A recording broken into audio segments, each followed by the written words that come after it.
With over 500 weapons in Terraria, it's no surprise that we get so much variation in terms of weapon functionality, ranging from projectile firing swords, magical instruments, and even a gun that fires piranhas. In all of this, regardless of if it's best in class, we all have our favourites. Today, we're going to be looking at just that, my favourite weapon in Terraria, the Flairon. Now, I know what you're thinking, there's about a dozen better melee options at this stage of the game, and yes, that's correct, but it's nothing I find quite as satisfying as using this weapon, and actually believe it can make fights incredibly easy. Plus, it can be obtained pre-mech, and make early hard mode hilariously easy for the melee class. Before we look into all of this, let's see how you can obtain it. Regardless of if you decided to beat Fishron early or not, the process for obtaining its summon item is the same. We need to get our hands on a truffle worm. Truffle worms are a rare critter which spawn in the underground glowing mushroom biome. As I've always thought though, although these are supposed to be rare, I've never had any trouble finding a bunch of them in only a few minutes. However, if you are finding them difficult to find, you can always boost your chances by using water candles and battle potions while you're down there. Now, if you see one spawn, this part can be tricky with a regular bug net, as if you get too close, the worm will burrow itself underground never to be seen again, so you have to be pretty quick on the draw. Now that you've got your hands on a truffle worm, you need to head to the ocean biome where you'll summon him.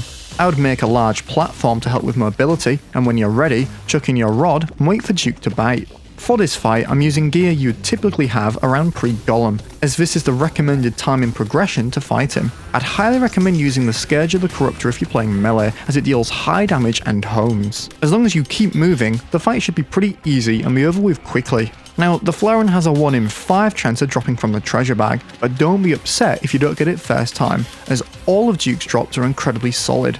Now, for those who are feeling extra daring, there's nothing stopping you from taking out Duke early and completely breaking hard mode progression. This is extremely challenging though, and even with the best pre-mech setup, it'll still require elite levels of focus and muscle memory. For your best chances, I'd highly recommend using the Spirit Flame, as for me, this allows you to only focus on dodging for the duration of the fight.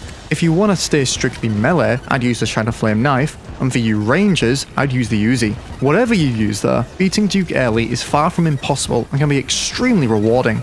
So then, let me show you why I love the Flairon so much. The Flairon repeatedly fires a ball and chain up to 25 tiles from the player while releasing homing bubble projectiles that damage enemies. It also makes this awesome sound effect that kinda sounds like a Geiger counter. Unfortunately, the bubbles don't home to target dummies, so to get a better idea of its performance, hear what it's like against some biome mimics. As you can see, its DPS is kind of insane, as the bubbles can linger and then strike a target all at once.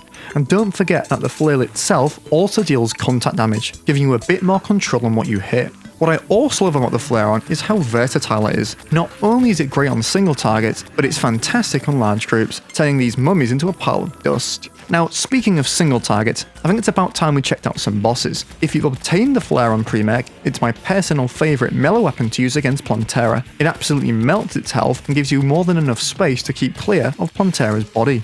The Flairon even holds its own post-golem and can be a solid melee weapon to use against the cultist. The homing means that most of the time, you don't really have to pay attention to where you're aiming. However, there is one massive drawback that makes this weapon suffer during this fight. It doesn't seem that the bubbles lock on at all to the cultist during the illusion attack.